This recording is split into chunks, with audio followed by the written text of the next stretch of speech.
On Friday, there was a downpour, which had its own ramification in some communities or affected, impact in some communities.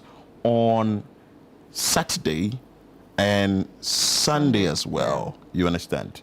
But let's take you to a community here in the Greater Accra region, Kpone-Katamanso. Elizabeth Okansi filed this report. Bring you details of the report after we have conversations on that. Enjoy. The hours-long downpour left a trails of devastation in several communities, including Kpone, Shanghai, TS Global, Shalom Estate, Kokompe, Bethlehem, Beachley, and Zenu, forcing many families to evacuate their homes. Affected residents told ChannelOne News that poor drainage infrastructure is a major cause of the persistent flooding, which has plagued the municipality for years. School for no free school, yet the bimushe who fit our cost, Mushaquano, Yawa, and one son a drassy fita, a ba, and yes, and Kitua, yet to me can't cock ba. To be 2 hours. 2 hours to 3 hours, no. A haka and kokama. A hanging afra, the Mr. Mia Flower, we call the flowers cinema. Flowers in afra, they are holding afra, we never been coca and kokama, or Momuchi Praga, hanging will be stranded. People they've closed early, they have to get home, and people got home around 1 a.m. as of yesterday. Even as at this dawn, the rain was still passing through this very end. So I'm standing in front of the main drainage system here at Kpone. According to the resident, for the past 8 months, this drainage system has not been dredged by the government. Some drivers also appealed to the government to repair the area's deteriorating roads, warning that worsening condition during the rainy season could further endanger lives and property. The whole place was flooded, and this is not the first time. Always, if you come and see yesterday how the cars have been, the road have been flooded, the cars have been falling into this gutter, the motorcycle. I mean, it's very, very distant. So we are begging the government, Charlie, this road must be done. We closed at 5 o'clock. We were kept inside until around 11 p.m. before we were able to go home. With this short stretch from the last end to Pumbaria. And then they wanted to block this part of the bridge. And when they block it, there is water from Saki, Michelle come all around through here to the sea. So when they block it, we will all die. There, she won't go. Koni bene yo ni abafe na adaleti lojo gba shika e bano keke botemi keke gba wona e sia won pa fai ke segbe ke tonton o ba ka dudun ne ka me ba kekete amenyiwo ko bi fe wo fe wona malaria won pa fai. I'm in one of the areas in Kpone, which is popularly called Ronaldo. This particular area was heavily affected by the flooding that was caused yesterday. According to the residents, this whole place do not have any drainage system. And also this place connects to the Kpone Secondary School. They are saying that this is one of the factors that causes flooding in the area. Greater Accra Regional Director of the National Disaster Management Organization, NADMO, Dennis Nate, disclosed that plans are underway to expand the drainage network to mitigate future flooding risks. Currently where we are standing, that is the Bell Aqua Beverages Company. This is an old problem that we are trying to solve. But due to the nature and then the heavy flow that comes from the Kpone Ridge, we realize that either the culverts that the road contractors are doing are too small. And fortunately, the road is still under construction. So what we will do is to meet with the contractors and see how we can redesign the culverts and maybe enlarge them. But going forward, the permanent solution, after this road, the drains that is supposed to take the water into the sea has been buried under the company. So what we have to do is to probably go there. From here, we are meeting them and see if we have to make them open.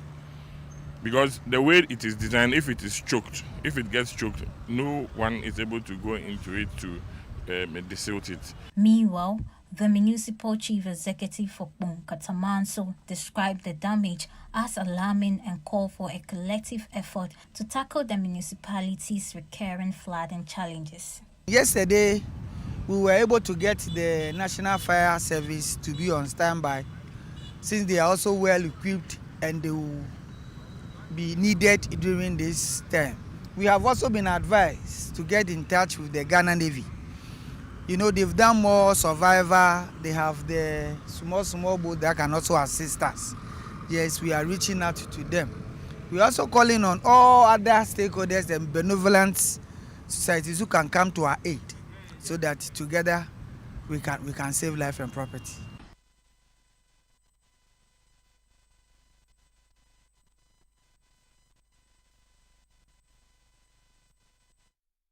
So that is the situation there in Kpone-Katamanso municipality.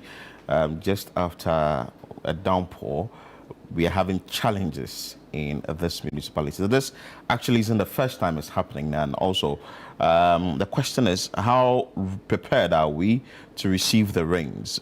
On Friday, when it was raining, videos were circulating. The stretch Achimota to Sawam Road was virtually flooded, and vehicles couldn't move through the rainwater. People had to park and all that, created gridlock on the stretch, where people had to go through that bustle or that kind of a pain as they are applying on the stretch. Also, in other communities like Bichile, Kpone, like we've seen on the screens, it was a very, very, very, very challenging one. The big question we keep asking is that do we have to talk about these things every now and then when the rains are coming? We don't know how it's going to be. Earlier in this year, we've seen that some sort of situation was like that when the rains were in. But is it going to be same as the year comes to an end? You can see that the drains are actually choked. It was not long ago that the president, John Dramani Mahama, handed over some, what was the name? It was like say equipment or items to Bar Stop Boys to dredge or get some of these drains desilted. When you watch videos of where Bar Stop Boys have been going on, that you can tell that some of the problem we created ourselves. Yeah, so we create the problems ourselves. Look at what you are seeing on your screen. It's by ourselves. That's true, and I think it's important that that they brought back the National Sanitation Day. You understand? I think with the National Sanitation Day, everybody can just clean, you know, their vicinity, not just their houses, but, you know, around where they stay, around their environment, their environs. I think it's very important that we, you know, do that. And at the end of the day, you asked one important question. Are we always going to be talking about this? Yes. Are we always going to be talking about this? I think it's become a bit tiring. It's become a bit tiring because there's no solution or no permanent solution to it. It seems like there's no permanent solution to it. And the way the world is going now with the whole issue of climate change, you do not know when the next rain will come. But I can also say that maybe the government is trying to do its best, because earlier this year we saw an action or a directive from the president that all structures blocking waterways should be pulled down.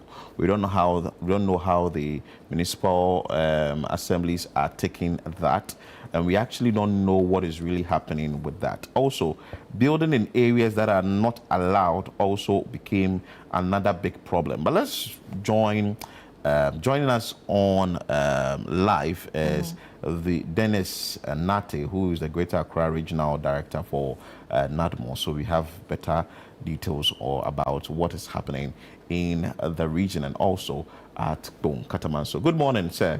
I trust you are doing well. Good morning, sir. I'm very well.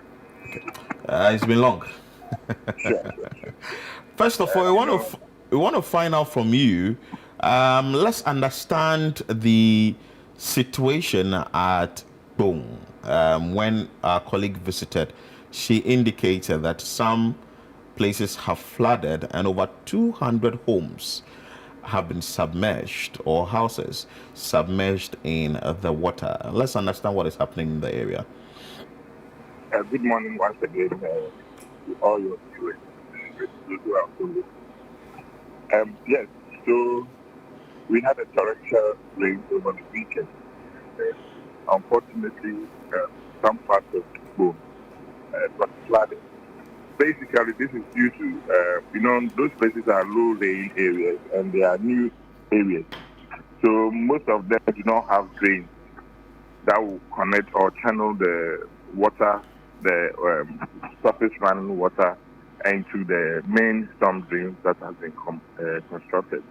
And so usually when it rains heavily like that, once the water creates turbulence around, it just spreads and then finds its own way to join the main stream, which takes the water into the sea.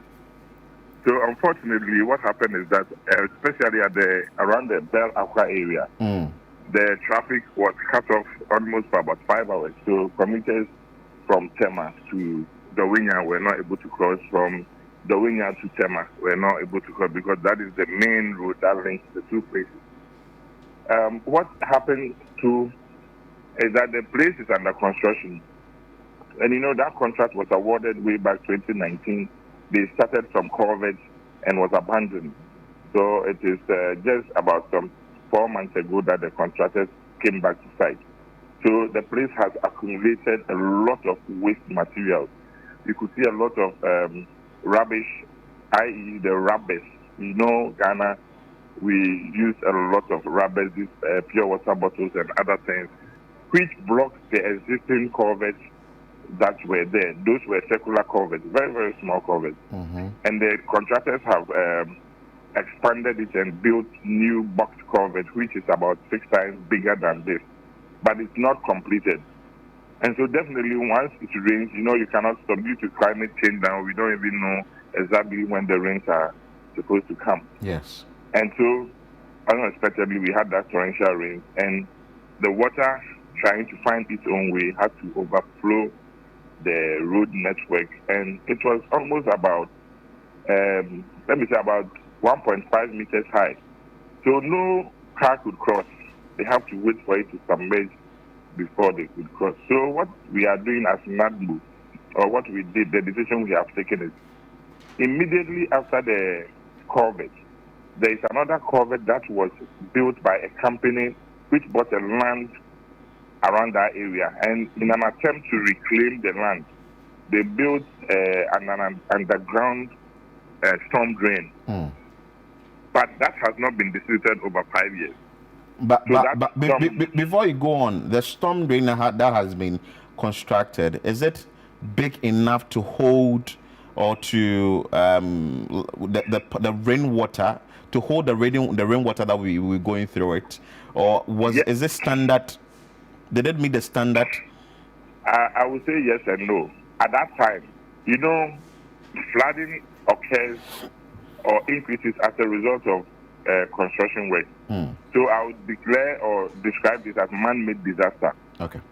Because as and when we try to encroach around the streams, then we give pressure to the water because we narrow the volume of flow. And so that culvert usually used to carry that water, but because of encroachment along the stream now, the volume has to increase because the main stream is silted. And so when it gets to that place, and that storm drain is an underground storm drain, what I realize is that they have not created chambers for people to be able to desilt it. Because usually when you are doing the standard, at every 10 feet or every 3 meters, you have to create chambers so that in case there is any form of blockage, people can go in and desilt, because this is underground. So that culvert already is halfway full. So with the little rain, once it gets full, it means the water will overflow on it. You see, so this is what basically caused that flooding and cut off the traffic flow. And we look at Kpone, per the initial design, the culverts there are now too small to accommodate the water. And fortunately, they have all been given or awarded for contractors who have started working on it. But you see that the rain was unexpected. And so most of them have been blocked halfway and rediverted. So that was what caused the flooding over the weekend. So what we have done is to talk to some of the places that they have blocked partially the water. We are breaking some walls around the Bell Aqua area so that in case even there is flooding, the water could find its own way and then allow commuters to be able to drive through even at a very low level. So for now, per what you are doing, should there be another downpour, the situation that happened over the weekend wouldn't be same? It wouldn't be the same. So we engage the contractors to also expand the road is supposed to be 8 lanes. The middle lanes will be 3, which is 6. And then the service road. So the service road will be 1, adding to the 6, making 8. So in an attempt to increase the service lane, they have narrowed the channel. They have narrowed that channel. So yesterday we engaged them. So this morning we will be doing an inspection. They have to expand that channel they narrowed initially so that in case of any flow, because like I said earlier on, due to climate change, so now we cannot even predict the pattern. So they are working on the channel today so that in case once the construction is going on, in case there is any downpour, the water can still flow for commuters to have access. So, NADMO, we know you are in charge of disaster when these things happen, and we understand that over 200 homes have submerged in water there. Have you visited some of the homes? Can you tell us how the situation is, and are there plans from your outfit maybe to, one, help them or to move them or get them to move to a higher heights? So in Kpone, we have identified a safe haven. Usually, before we get into the rainy season, our district always identifies places where we can use as safe havens. And fortunately for this rainfall, like I said, when the rain creates turbulence, it causes a lot of flooding. But immediately, just about 4 hours, 5 hours, the whole place got dried enough for the people to move back. And we have not encountered any casualty. So what we do is that this morning our district directors and the officers are going around to educate the people to let them be aware of possible flooding, and then so that they can move immediately to the safe havens so we can save lives. So in disaster management, mostly what we have to do first is to save lives and not property. All right. So once we have identified some of the safe havens and made them aware, so if they encounter anything like that, they move to the safe havens, and then we try as much as possible to also salvage some of their livelihoods for them. So for now, that is what we are doing. And those who have been most affected will be given some sort of relief so that they could go back to their normal life. Right. So talking about the safe haven, how many safe havens do you have around them, and how far are they from them that in case of any incident that they can get there safely on time? So for the flood-prone areas, we have not less than 5 safe havens. So for instance, we have about that area specifically, we have about 3 safe havens, which are higher enough for the residents to move in. And then we have some tents and other things that are already installed so that in case of something like that, especially, these things happens in the night. So immediately we try to find them places to sleep so the next morning. So we have identified safe havens, we have identified those places, and we have informed them, those people along the flood-prone areas, we have informed them, so they are aware of all those things. Right. So how many people can the safe haven actually occupy? Each safe haven? The safe haven can occupy almost about 500 to 600 people. Mostly they are schools and big churches. Right. And then big football fields. Okay. All right. All right, Mr. Samuel, Mr. Dennis, thank you so much. Thank you so much for, joining us this morning, and thank you for explaining things to us. So our officers are on the ground, so should you require any further information, you can always call. So before we even let you go, is there any advice you would like to give the people, any final words to the people? So what I would say is that the rains are up again, so we should all pay attention. Once in the night especially, there is a heavy downpour, you must stay awake and make sure that you monitor the flow. We also don't sleep. We have our other partners like fire service and then the Navy and the 48 engineers who are always on standby. So immediately you identify something like that in your area, just call on NADMO. We have a line, a short code that we always put across. And then also those who always empty their waste into the drain, they should desist from that. Because you see, those upstream, once you empty it and get to the lower portion, if it blocks the culvert, it means it cannot go. The volume of water will reduce and it will overflow. So those are all some of the things that when you look at the number of filth in the stream, you'll be amazed. So we are begging on everybody. This is a clarion call to all of us. We should all be involved.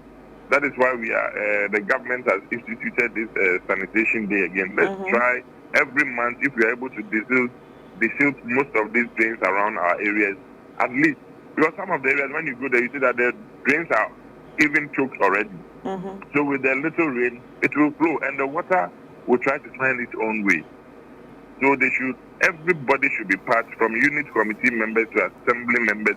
That is why when you look at the decentralization concept, they involve the unit committee so that governance is brought to the doorstep of everybody. So everybody should be involved so that we can all fight these flooding and sanitation issues in our community. But before you take leave of us, we've seen this practice of drivers, anytime it's raining and you see that the rain or the road is flooded, they are compelled to drive through the water on the stretch. Has this come to the attention of NADMO? And also, what are some of the education or what form of information will you give out there to drivers now that maybe we may experience more rains?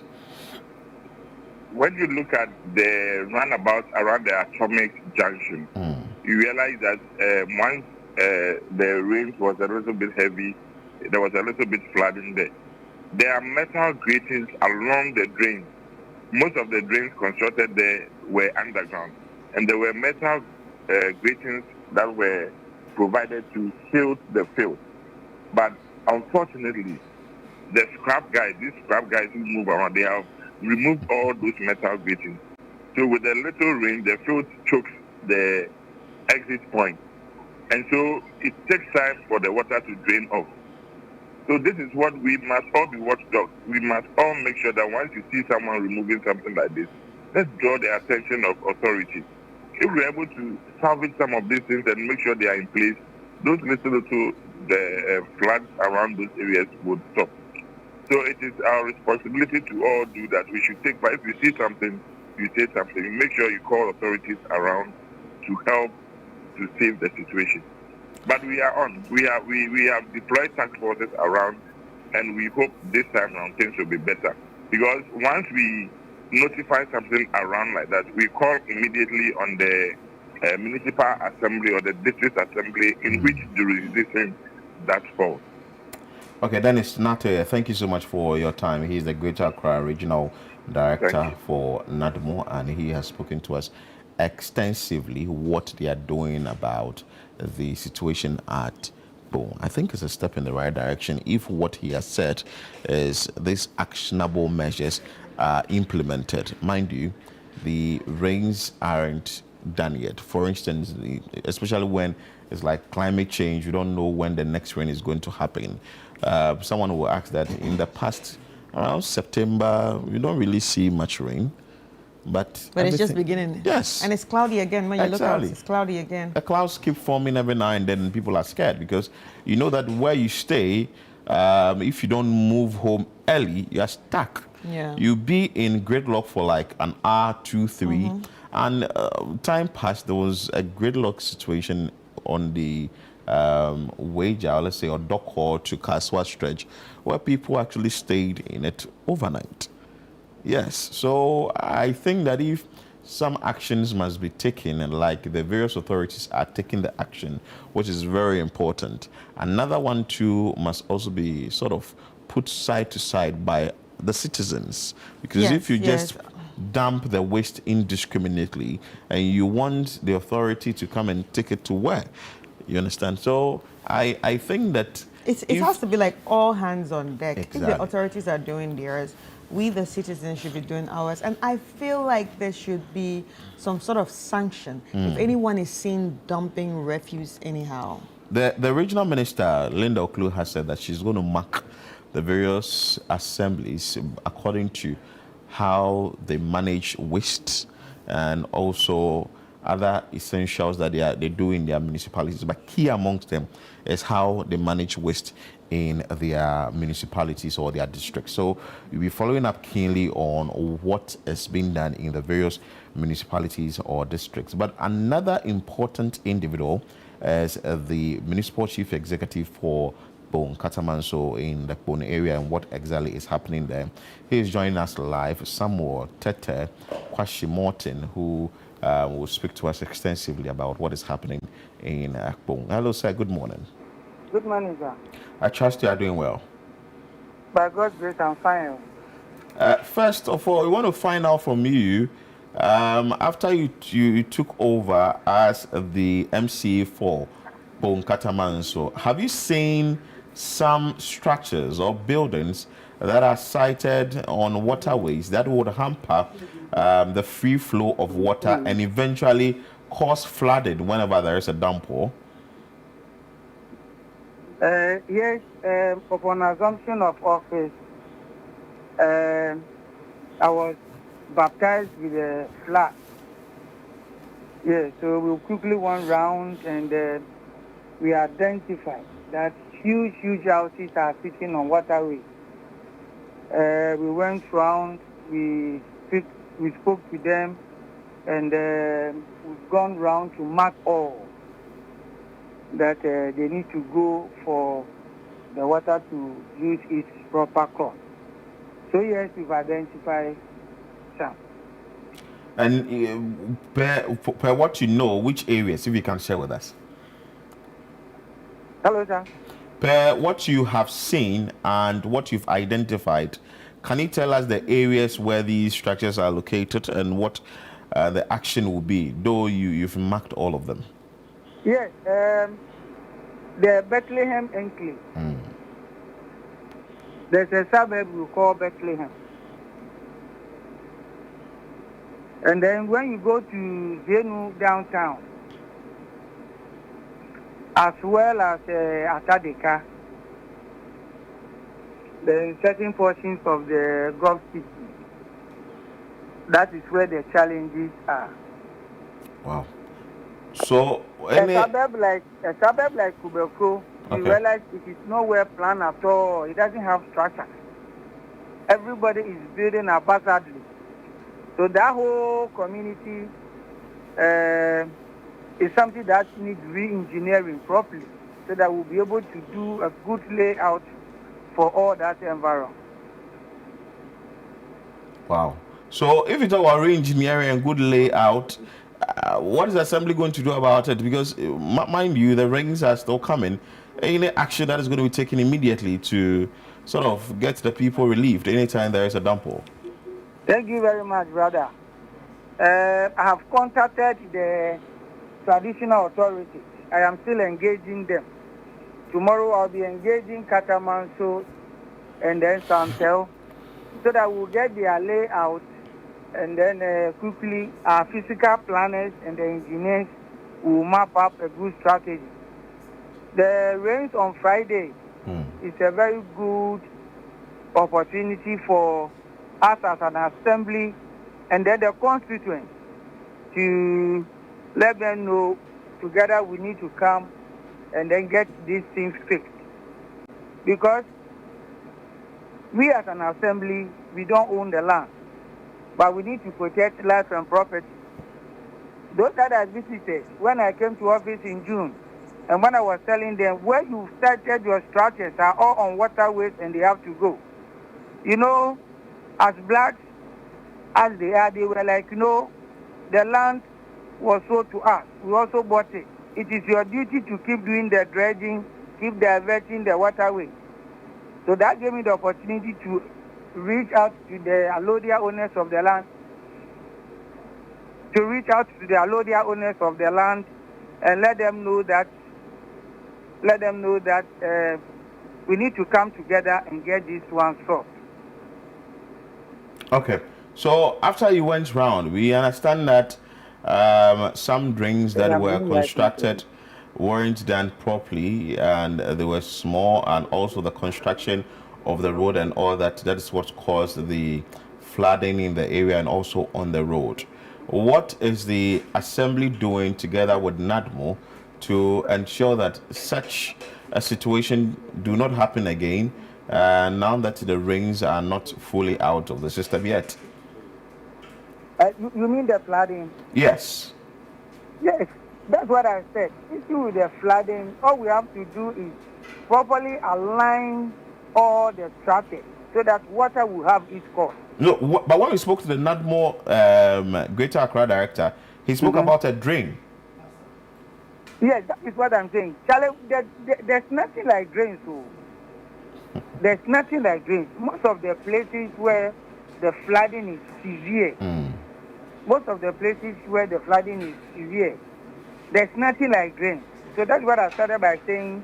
I am calling on the layout so that we'll do proper re-engineering. Now, one of the culverts we saw on the screens.